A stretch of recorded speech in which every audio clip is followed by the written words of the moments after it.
안녕하세요. 힘 빼고 육아하자 힘빼입니다. 오늘은 내 아이 기죽이지 마에 대해서 한번 이야기를 나눠볼까 합니다. 얼마 전 제가 이 글을 보고 조금 당황스러웠었어요. 어떤 글이었냐면 친구가 이제 아이와 함께 친구의 집에 초대를 한 거예요. 그래서 친구 집에 놀러를 갔는데 친구의 아이가 계속 장난감을 내 거야 하면서 빌려주지 않은 거예요. 그래서 이제 엄마가 조금 속상해했지만 이제 아이의 물건이 아니기 때문에 계속 아이를 이제 타이르고 있는 중이었는데 친구가 전혀 아이의 상황에 개입을 하지 않는 거예요. 이럴 때 사실 어른이라면 옆에서 친구가 놀러 왔기 때문에 너희 물건을 나누어 쓰는 거야 라고 정도는 이야기를 해주는 게 맞다고 생각을 하거든요. 분명 양보하는 것도 아이의 개월수나 나이에 따라서 다른 방법이, 훈육 방법이 들어가는 건 맞지만 일단 기본적인 전제는 친구가 집에 놀러 왔을 때는 나의 물건을 나누어 줄 수 있어. 양보해서 쓸 수 있어야 해. 이 정도는 아이에게 알려줘야 된다고 생각을 하거든요.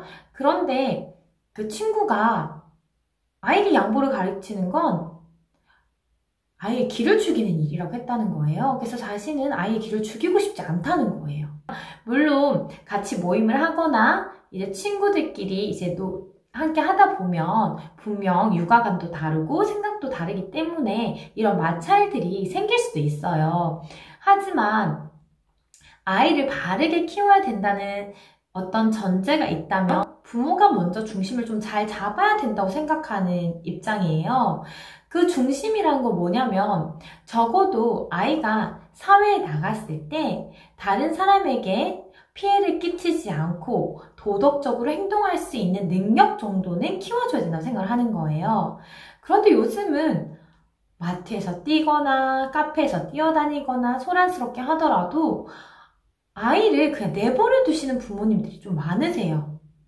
그 이유인즉 사람이 없다거나 그리고 누군가 이렇게 주의를 주지 않는다거나 사실 주의를 주지 않고 싶어서 안 주는 게 아니라 아이를 케어하는 건 부모의 몫이잖아요. 그래서 대부분의 사람들은 그 부모의 경계에 들어가고 싶지 않은 거예요. 그래서 말을 하지 않을 뿐이지 솔직히 식당이나 카페에서 소란스럽게 하고 뛰어다니고 하는 행동들이 도덕적인 행동들은 아니잖아요.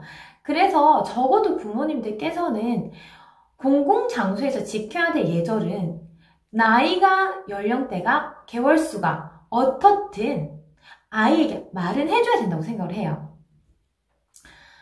이게 중요한 이유가 뭐냐면 부모님들도 지금 이 영상을 보시는 분들도 잘 생각해보세요. 식당에 갔는데 아이가 바르게 앉아서 밥을 너무 잘 먹는 거예요. 그러면 그 아이를 보고 어떤 표정을 지으시나요? 정말 잘 먹는다. 어떻게 혼자서 저렇게 잘 먹지? 이렇게 흐뭇한 표정을 지으시기도 하고 지나가시면서 어쩜 애가 이렇게 바르게 앉아서 밥을 먹는데요. 정말 잘 먹네요. 하면서 한번 칭찬의 말을 하기도 하죠. 그런데 아이가 소란스럽게 돌아다닌다거나 소리를 지른다거나 쿵쿵거리면 어떤 생각이 드시나요? 일단 부모를 한번 쳐다보죠. 매서운 눈초리로. 그리고 아이도 한번 쳐다보게 되는 거예요. 그런데 여기서 중요한 건 아이가 이때 어떤 감정을 느낄까요? 생각해보세요. 흐뭇한 표정으로 밥도 잘 먹네, 바르게 앉아서 교육을 참 잘 받았나 보다 이런 눈빛과 이런 눈빛을 받은 아이는 이유는 모르지만 한 아이는 긍정적인 감정들이 계속해서 쌓여갈 테고 한 아이는 왜 사람들은 날 저렇게 보지? 라는 부정적인 감정이 계속 쌓여갈 수밖에 없어요. 그런데 아이의 나이가 어릴수록 아이는 상대방의 감정이나 상황을 헤아릴 수 있는 능력이 떨어져요. 그렇게 되면 아이는 부모는 괜찮다고 하는데 왜 저 상대방은 나를 저렇게 이상한 눈으로 쳐다보지? 매서운 눈으로 쳐다보지? 라는 생각을 하게 되는 거예요. 아이는 혼란스러운 거예요. 그러면서 아이의 자존감은 자꾸만 떨어지는 거예요. 왜냐? 아이는 부모님 곁에 딱 붙어 있다가 어느 순간이 되면 부모님에게 인정받기보다는 다른 타인에게 인정받기를 원해요. 타인에게서 인정받기를 원하는 아이들은 당연히 타인이 인정을 해줘야겠죠. 그런데 기본 생활 습관이나 사회적인 규칙, 도덕성이 잘 가다듬어지지 않은 아이들은 타인에게 인정받기가 상당히 힘들어요. 늘 아유 조용히 좀 시키지. 그리고 부모님이 안 듣는 사이에 걸어다녀라, 사뿐사뿐 걸어다녀, 쉿 하는 경계의 말들과 손짓들, 행동들을 은연중에 계속해서 들었을지도 몰라요.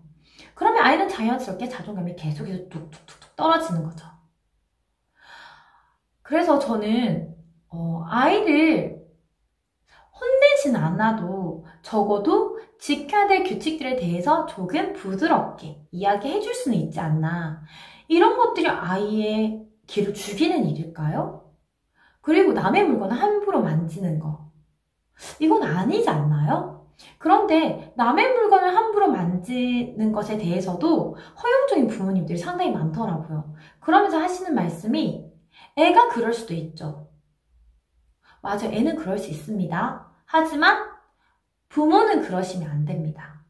아이가 남의 물건을 만졌다면 적어도 이건 다른 사람의 물건에서 만지면 안 돼. 라고 이야기를 하고 상대방에게 죄송합니다. 제 아이가 아직 잘 몰라서 그랬어요. 라고 정중하게 사과를 하셔야죠. 아이는 부모를 보고 크는 거예요. 내 아이가 나에게서만 인정받고 내가 충분히 아이의 욕구를 충족시켜줬음에도 불구하고 자존감이 낮다면 한번 생각해 보실 필요가 있을 것 같아요. 나의 도덕성이나 내가 생각하는 사회적 규칙이 아이에게 그리고 타인이 생각했을 때 적합하지 않은 규칙인 건 아닌지. 그래서 저는 도덕성이 높은 아이들은 자존감이 어쩔 수 없이 높을 수밖에 없다고 생각을 해요. 아이가 공공장소에 가서 예절을 잘 지켜요. 줄을 서야 되는 곳에서 줄을 서고, 그리고 힘들지만 조금 참을 수 있는 능력들, 그리고 키즈 카페나 많은 사람들이 있는 곳에, 그리고 우리 집에 누가 놀러 왔다 했을 때 내 물건을 나누어 쓰기 싫지만 적어도 한 번쯤은 양보해주는 아이들은 고마워, 이렇게 양보해줘서 정말 고마워, 이런 말들, 친근하고 상냥하고 따뜻한 말들을 많이 들은 아이들은 그만큼 자존감이 높아질 수밖에 없어요. 이건 부모님께서 도덕적인 규칙을 알려주고 사회성을 계속해서 익히게 하는 건 아이의 기를 죽이는 일이 아니라 아이의 기를 살리는 겁니다. 제가 이렇게 열변을 토하는 이유는 정말 이런 경우가 많고 사례가 많아요. 아마 이렇게 영상을 찾아서 보시는 분들은 적어도 그러시지 않을 거예요.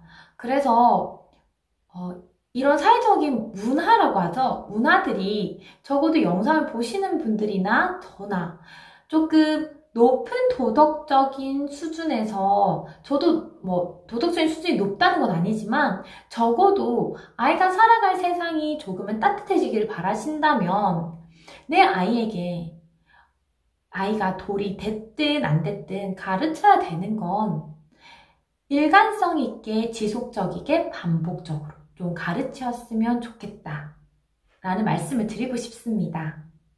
제가 오늘 말씀드린 핵심 포인트는요, 도덕성이 높은 아이는 자존감이 어쩔 수 없이 높아질 수밖에 없다입니다.